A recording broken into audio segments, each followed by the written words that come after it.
नमस्कार, संजीव गुंजन क्लासेस में आपका हार्दिक अभिनंदन और स्वागत है। आज हम लोग देखते हैं कुछ महत्वपूर्ण प्रश्न, उसके उत्तर हम लोग कैसे लिखेंगे। आइए प्रश्न देखते हैं और इसका उत्तर हम लोग जो बिहार विद्यालय परीक्षा समिति के लिए बहुत ही इंपॉर्टेंट है। तो देखते हैं पहला प्रश्न, मनुष्य में ब्रिक कौन सा अंग है।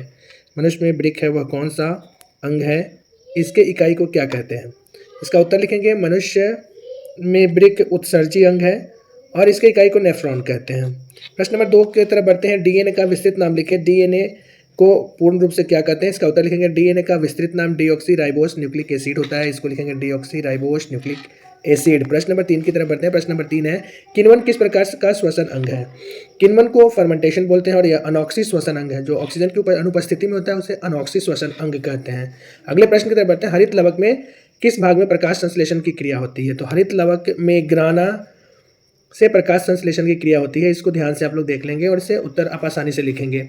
अगले प्रश्न को देखते हैं, श्वसन का मध्यवर्ती पदार्थ क्या है। श्वसन का मध्यवर्ती पदार्थ को पायरुविक एसिड कहते हैं या पायरुविक अम्ल कहते हैं।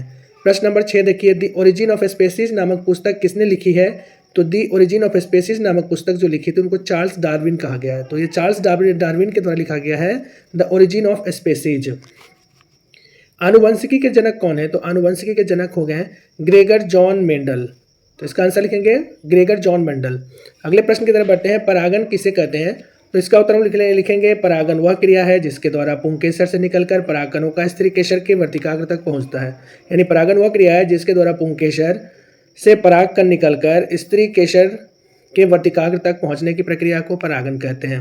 अगले प्रश्न को देखेंगे, रक्तदाब किसके द्वारा नियंत्रित होता है। रक्तदाब को जो नियंत्रित करता है उसको बोलते हैं नोएड्रेनालिन हार्मोन के द्वारा रक्तदाब का नियंत्रित किया जाता है। अगले प्रश्न को देखते हैं कि हरे पौधे में किस घटक के अभाव में प्रकाश संश्लेषण संभव नहीं है। तो हरे पौधे में क्लोरोफिल के अभाव में प्रकाश संश्लेषण संभव नहीं है। अमीबा में श्वसन किसके द्वारा होता है। इसका उत्तर हो जाएगा, अमीबा में श्वसन डिफ्यूजन के द्वारा होता है। तो इसका आंसर लिखेंगे डिफ्यूजन। अवशोषण डिफ्यूजन के द्वारा होता है। प्रश्न अगला देखते हैं, लाल रुधिर कणों का रंग लाल क्यों होता है। तो लाल रुधिर कणों का रंग हीमोग्लोबिन की उपस्थिति के कारण ही लाल होता है। तो इसका उत्तर लिखेंगे, लाल रुधिर कणों में हीमोग्लोबिन की उपस्थिति के कारण इसका रंग लाल होता है।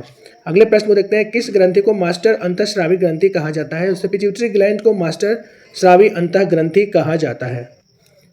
प्रश्न देखते हैं, स्त्रियों में निषेचन कहाँ होता है। बहुत इंपॉर्टेंट प्रश्न है। तो स्त्रियों में निषेचन फैलोपियन ट्यूब में होता है। बहुत सारे बच्चे इसमें ओवरी लिख देते हैं, ओवरी नहीं होता है। फर्टिलाइजेशन की क्रिया फैलोपियन ट्यूब में होता है। मानव शरीर में सबसे बड़ी ग्रंथि क्या है। तो मानव शरीर की सबसे बड़ी ग्रंथि यकृत यानी कि लीवर है। इसके बाद अगला प्रश्न को देखते हैं, मेंडल के प्रयोग एक संकरण से प्राप्त समलक्षणी तथा समजिनी अनुपात क्या है। तो मेंडल का एक संकरण से प्राप्त अनुपात निम्न है। समलक्षणी को लिखेंगे फिनोटाइपिक हो गया 3:1 यानी 3:1 की तरफ हो गया, और समजीवी जो है जीनोटाइपिक हो गया 9:3 3:1। तो ये इसका याद रखेंगे आप। क्वेश्चन ऑब्जेक्टिव में आपका आएगा और सब्जेक्टिव में भी आएगा, तो आराम से आप लिखेंगे इसको। अगले प्रश्न देखते हैं, रक्त के विभिन्न अवयवों का नाम लिखें। रक्त में कौन कौन से अवयव पाए जाते हैं। तो पहला हो गया जिसमें रक्त में प्लाज्मा होता है। इसके बाद आरबीसी होता है, रेड ब्लड सेल्स या कार्पूल्स, इसको बोलते हैं आरबीसी। उसके बाद हो गया श्वेत रक्तकण WBC हो गया। उसके बाद ब्लड प्लेटलेट्स हो गया। ये सभी रक्त के महत्वपूर्ण अवयव है। अगले प्रश्न को देखते हैं, पारितंत्र। पारितंत्र किसे कहते हैं। किसी क्षेत्र के सभी जीव तथा वातावरण के अजैव कारक संयुक्त रूप से पारितंत्र इकोसिस्टम कहलाते हैं। किसी निश्चित क्षेत्र के सभी जीव एवं उसके जैव और अजैव घटक संयुक्त रूप से जब मिल जाएंगे तो उसे पारितंत्र कहते हैं। अगले प्रश्न को देखते हैं, प्रकाश संश्लेषी अंग क्या है। तो प्रकाश संश्लेषी अंग पत्तियों को बोला जाता है, क्योंकि इसमें क्लोरोफिल पाया जाता है, इसलिए इसे क्लोरोफिल के कारण प्रकाश संश्लेषी अंग कहते हैं। क्लोरोफिल यह कहाँ पाया जाता है बच्चों। तो पत्तियों में पाया जाता है।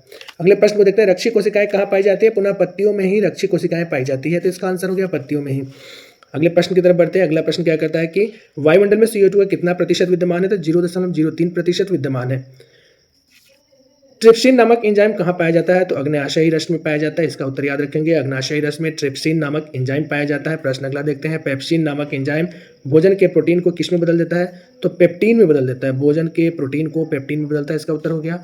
अगला प्रश्न देखते हैं, निम्नलिखित में कौन एक अपघटक है। अपघटक किसको बोलते हैं। बैक्टीरिया को। जो मृत जीवी होते हैं ना, जो सड़े गले पदार्थों को खा करके खत्म करते हैं, उसको अपघटक कहते हैं। यहाँ पर बैक्टीरिया उत्तर हो जाएगा।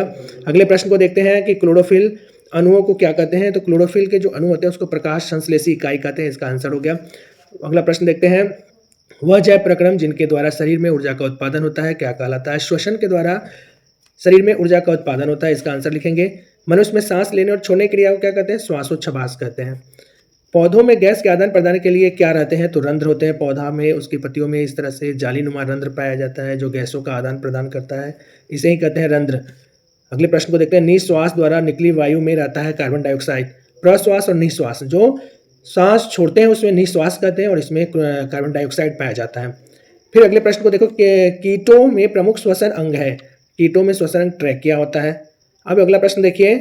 पौधों में जल संवहन ऊतक कौन सा है? तो जल का जो संवहन करता है ना, जाइलम, जो पौधों की जड़ों में पाया जाता है, इसको कहते हैं जल संवहक ऊतक। प्रश्न देखिए फिर। वाष्पोत्सर्जन क्या है? तो वाष्पोत्सर्जन एक शारीरिक प्रक्रिया है, इसको लिखेंगे। इसका उत्तर हो गया। एक कोशिकीय शैवालों में जल का परिवहन किसके द्वारा होता है? तो विसरण के द्वारा होता है, इसका आंसर हो जाएगा। पानी एवं घुलित खनिज का पौधों में स्थानांतरण किसके द्वारा होता है? जाइलम नलिकाओं के द्वारा होता है। जाइलम जड़ में पाया जाता है, तो पानी एवं घुलित खनिज जो जड़ में पाया जाता है, पौधों में स्थानांतरण कौन करता है? कौन सा ऊतक करता है? तो जाइलम नलिकाओं द्वारा करता है। इस तरह से आप इसका उत्तर लिखेंगे। बढ़ते हैं अगले प्रश्न की तरफ। अगला प्रश्न है रक्त का लाल रंग किस प्रोटीन की उपस्थिति के कारण होता है? तो इसका उत्तर हो गया हीमोग्लोबिन के कारण होता है, इसका आंसर हो गया हीमोग्लोबिन। इसके बाद नेक्स्ट प्रश्न देखते हैं। रक्त के हल्के पीले रंग के चिपचिपे द्रव को कहते हैं, इसको प्लाज्मा कहते हैं। रक्त में जो पीला रंग पाया जाता है, चिपचिपा पीला रंग, वह प्लाज्मा कहलाता है। शरीर में रक्त पट्टिकाओं का प्रमुख कार्य क्या है? रक्त का जो प्लेटलेट्स होते हैं उनका काम है रक्त के जमने में सहायता करना, तो यह इसका उत्तर हो गया। अगला प्रश्न देखते हैं। मानव हृदय में वेश्म यानी चेंबर कितने होते हैं? तो मानव हृदय में 4 वेश्म पाए जाते हैं। 2 ऑर्किल एंड 2 वेंट्रिकल होते हैं, तो इसका आंसर हो गया 4 वेश्म पाए जाते हैं। अगले प्रश्न को देखते हैं कि मानव हृदय में निलय की संकुचन स्थिति को क्या कहते हैं? इसको सिस्टोल कहते हैं। अगला प्रश्न देखते हैं। रक्तचाप मापने वाले यंत्र को क्या कहते हैं? तो उसको कहते हैं स्फिग्मोमैनोमीटर, जिसके द्वारा ब्लड प्रेशर को मापा जाता है। याद रखेंगे, स्फिग्मोमैनोमीटर। प्रश्न नंबर 41 को देखेंगे। वृक्क के संरचनात्मक एवं क्रियात्मक इकाई को नेफ्रॉन कहते हैं और प्रत्येक वृक्क में इसकी संख्या 10 लाख होती है। प्रश्न नंबर 42 देखते हैं। डायलिसिस मशीन द्वारा रक्त के शुद्धिकरण की प्रक्रिया को कहते हैं हीमोडायलिसिस, जिसके द्वारा रक्त की प्यूरिफाई शुद्धिकरण की जाती है।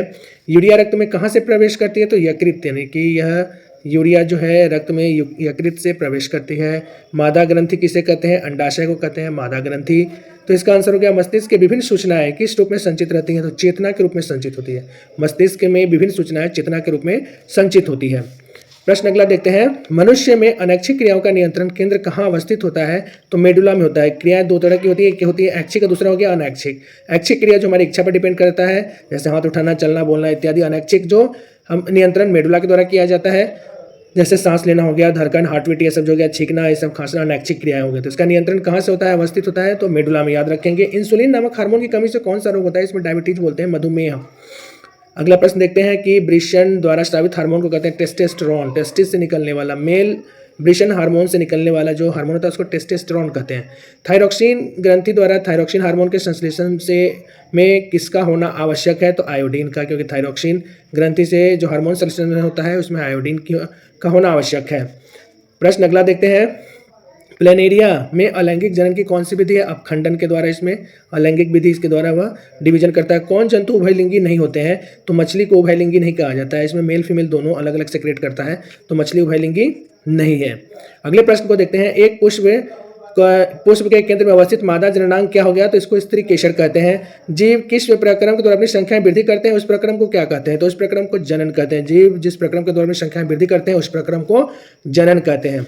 पौधों के मादा युग्मक को क्या कहते हैं? तो इसको बीजांड बोलते हैं। जो पौधों का मादा युग्मक होता है उसको बीजांड कहते हैं। युग्मक और मादा युग्मक के संलग्न को क्या कहते हैं? जब मेल और फीमेल गैमीट दोनों आपस में जुड़ते हैं तो इसके संलयन को निषेचन कहते हैं। अगले प्रश्न को देखते हैं। किस जीवों में अलैंगिक जनन मुकुलन द्वारा होता है? तो ईस्ट में मुकुलन के द्वारा अलैंगिक जनन की क्रिया होती है। मानव शुक्राणु में गुणसूत्र की संख्या कितनी होती है? तो यह 23 जोड़ा होता है। मानव में गुणसूत्र की संख्या 23 जोड़ा होता है, जिसमें 22 जोड़ा को ऑटोसोम्स कहते हैं और 23वां जो लिंग निर्धारण करता है। इस तरह से 22 जोड़ा एक समान होता है और 23वां जोड़ा जो हो गया वह लिंग निर्धारण करता है। महिला में मासिक चक्र की अवधि कितने दिनों की होती है? तो यह 28 दिनों का होता है, इसको मेंस्ट्रुएशन साइकिल कहते हैं। अगले प्रश्न को देखते हैं कि बैक्टीरिया जनित लैंगिक जनन संचालित रोग कहलाता है, इसको सिफिलिस कहते हैं। जो बैक्टीरिया से होता है ना, इसको सिफिलिस कहा जाता है। अनुरोध सर्ग के बाद परिपक्व ग्राफियन फॉलिकल किस में परिवर्तित हो जाती है? तो कॉपर्स ल्यूटियम में परिवर्तित हो जाती है, इसका आंसर हो गया। अगले प्रश्न को देखिए। कॉपर ल्यूटियम से स्रावित हार्मोन को क्या कहते हैं? तो इसको प्रोजेस्टेरॉन कहते हैं, फीमेल में पाया जाता है, तो यह प्रोजेस्टेरॉन हो गया। किस रोग को विषाणु जनित लैंगिक जनन संचालित रोग कहते हैं? तो एड्स को कहते हैं लैंगिक संचालित विषाणु जनित, यानी वायरस होने वाला लैंगिक संचालित रोग हो गया एड्स। अगला हो गया आनुवंशिकी का पिता किसे कहते हैं? तो ग्रेगर जॉन मेंडल साहब को आनुवंशिकी का पिता कहते हैं। अगला प्रश्न देखते हैं। मेंडल कि एक संकरण प्रयोगदार F2 पीढ़ी में लंबे समय तक बौने पौधे का लक्षण प्रारूपीय अनुपात होता है कितना? 3:1 में होता है। इस तरह से ये बहुत ही इंपॉर्टेंट प्रश्न है, 3:1 में होता है। अगले प्रश्न की तरफ बढ़ते हैं।